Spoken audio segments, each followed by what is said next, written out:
Good Wednesday morning.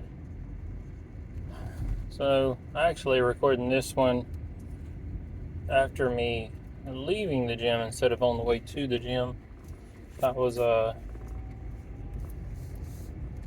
kind of had a bunch of stuff to, well, not a bunch, just some phone calls to make and stuff like that about a real estate transaction after I got off my 13-hour shift.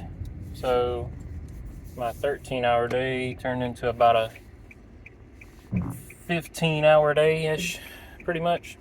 Uh, Still got up at like 4:30, went to the gym, but just was not in the mojo, so to speak, to try to record any content. Just because I was still like half awake, half asleep.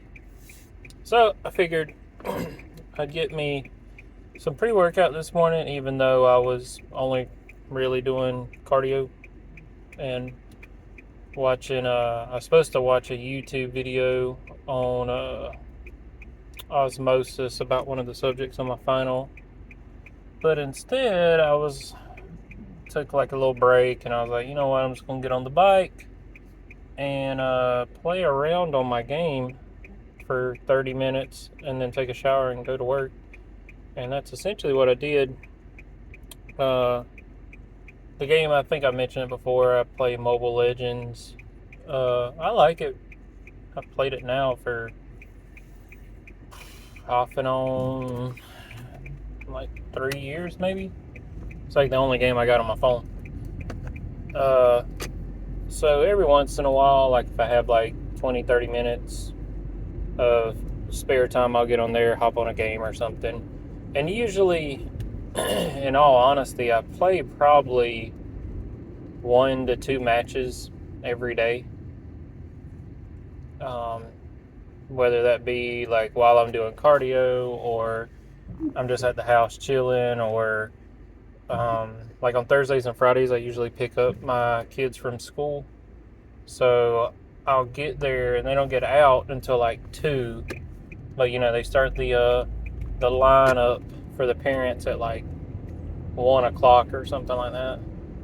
So I'll usually get there at like roughly 1:30. So I'm there about 30 minutes early in line and just waiting. So I'm like, well, all I'm doing is sitting here. I'll just put it in park, play around on my game, and then I will pick the kiddos up and head to the house.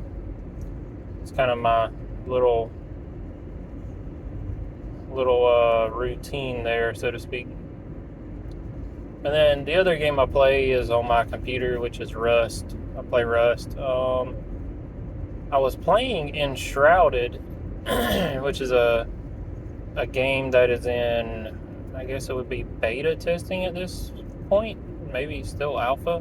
I don't know what the official status is. I was playing that a pretty good bit, and then there was another game that's in the testing phase, which is called Witchfire. I was playing that a little bit. Both games are really good. Two totally different ends of the spectrum, though. I'd say if you liked old school Zelda with the building elements of Minecraft, then you'll love Enshrouded. Like, by far out of all the games that I've like kind of pre-registered for beta testing and stuff like that, Enshrouded's been the one that I've been playing the most, and it's by far probably the most fun. I will say there's like a steep learning curve at the very beginning because there's so many elements of the game, and it's there is like questing and a storyline, but the actual layout of the game is like open sandbox, meaning, and it's a pixel generated world, meaning you can carve your house into the side of a mountain. You get kind of like with Minecraft, you can dig down and create whatever kind of base you want pretty much anywhere on the map, except for like key questing locations you can't build at. But even those areas, Like, let's say you need to get to the top of the castle to kill the dragon or whatever it is on the game. It's like, instead of going through the castle, you can actually take your glider, kind of like off of Zelda where you could glide to locations. You can take your glider and just get on top of a mountain nearby and glide to the top of the castle, and then just go straight to the boss and bypass all the fodder.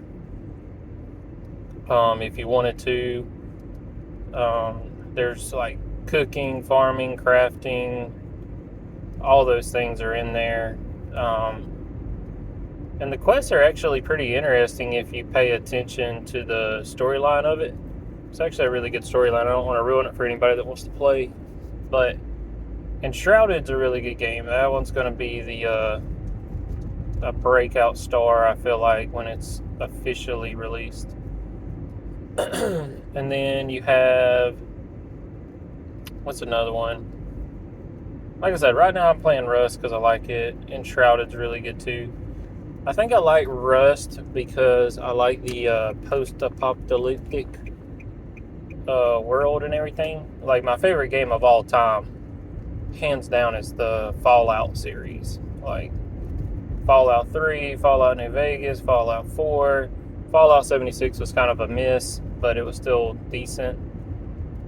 I mean, they went back and revamped a lot of things on Fallout 76, so I think they kind of turned that game around. But the official release when it first came out was, dreadful. And then they're supposed to be working on like Fallout 5, I think, right now. I don't even know how that's going to play out, but I'm hoping they keep the building element from Fallout 4, because I actually really like the base building and the way it was set up in Fallout 4. Granted, you could do a few exploits and get like unlimited bottle caps and stuff like that, but it was still a really, really great game. And then I hope they bring back the karma system from like Fallout 3 and Fallout New Vegas, where, you know, it felt like your choices mattered a little bit more. That was my only complaint in Fallout 4, is that other than the main storyline, I really didn't feel like my choices mattered much in Fallout 4. Which is, you know, kind of bad to say, because, you know, you got Fallout 3 where you get to destroy Megaton. You can take over the hotel with the ghouls, or choose to exterminate the ghouls. And, you know, like, there's a lot of quests and storyline on that game where it's like, okay, this definitely matters. And same with New Vegas. I mean, you know, you had all the factions and your choices mattered. But Fallout 4, it didn't really feel that way. Like, I could be in the Brotherhood, the Institute, the Railroad, and the Minutemen all at the same time, as long as I didn't get to a certain point in the main quest line. So it just felt very lackluster. But I'm about to head into work. Y'all have a beautiful day.